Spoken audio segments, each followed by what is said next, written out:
6:43 right now. The Kern High School District just got the green light, they say, to start up spring sports, albeit in a COVID-friendly manner. And joining us this morning live to talk about some of the restrictions and the outlook for student athletics, CIF Central Section Commissioner Ryan Toss joining us live from Visalia. Ryan, thanks for being here. Appreciate it.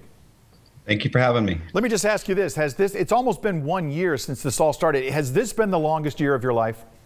It definitely feels like it. I mean, not only personally, but just, with the job and how it's affected my own kids. And it's been a very, very long 12 months. So people are very looking forward to what is coming here. And we were just talking during the break. And could you talk a little bit more about the magic number, which appears to be 14? Yeah, the guidance that came out from California Department of Public Health last Friday, and, and Governor Newsom spoke about it as well, was that essentially outdoor sports can return to competition once a county hits the rate of 14 positive cases per 100,000. And I don't know the Kern County number specifically, but I do know that the majority of our counties in the central section are trending to get to that number within the next couple weeks. And so once that happens, then, football will be able to begin having contact practice. And baseball, softball, they're scheduled to get going fairly soon anyways, with, I think, a March start date. And so that's the number that a lot of people are paying attention to right now. So we'll see. Hopefully it provides a pathway for schools and districts to return to playing some sports if they choose to do so. Yes, Kern County was just above the 14 mark in the last release. They are expected to be under that number. Football getting ready to go back, but we need to caution people that just because football's back on the field, that does not mean fans will be in the stands.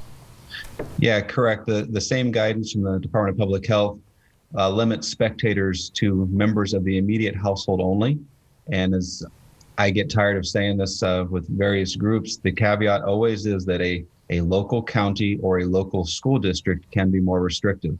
So it's entirely possible that, 0 fans will be allowed in some venues.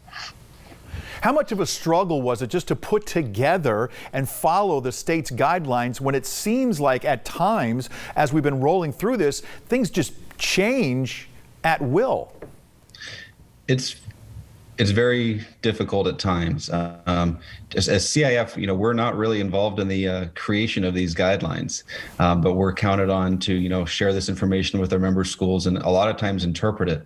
And it's very difficult sometimes to interpret somebody else's guidelines or somebody else's recommendations. And you're right. Ever since the stay-at-home order lifted, in seemingly kind of a overnight manner, things have changed fairly rapidly since then, and it's hard to keep up, or even it's definitely hard to predict what's going to happen next.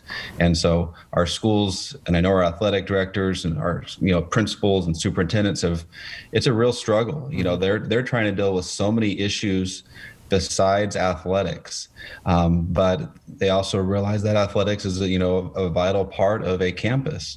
And so trying to keep up with not only the youth sports guidelines, but all the other public health recommendations and guidelines they're having to deal with has been a real struggle for them. And for my role, it's been a challenge as well. Ryan, we are running out of time, but I wanted to ask you this as well. What has been the reaction that you've received from some of the coaches within the Central Section when it comes to limiting play to within your conference and not having any Valley title games? Well, at this point in time, we're hoping that by May or June, when we still have some section championships, scheduled, we'll be able to have those events. But right now, I keep referring to the same youth sports guidance from the CDPH. They are only allowing travel within your own county or to a bordering county. And the Central Section now encompasses 11 different counties. And there's not one county in the middle that everybody can border. And so at this point in time, it's just physically, basically impossible to have a section championship. And so I really haven't received, I'll be honest, hardly any negative feedback as far as canceling, playoffs for football, cross country, water polo, and girls volleyball, just because it's pretty unrealistic, that right now Kern County schools can't travel to play a Fresno County school or vice versa. And I don't think anybody wants to have a section championship where a large portion of our schools would not be able to be involved.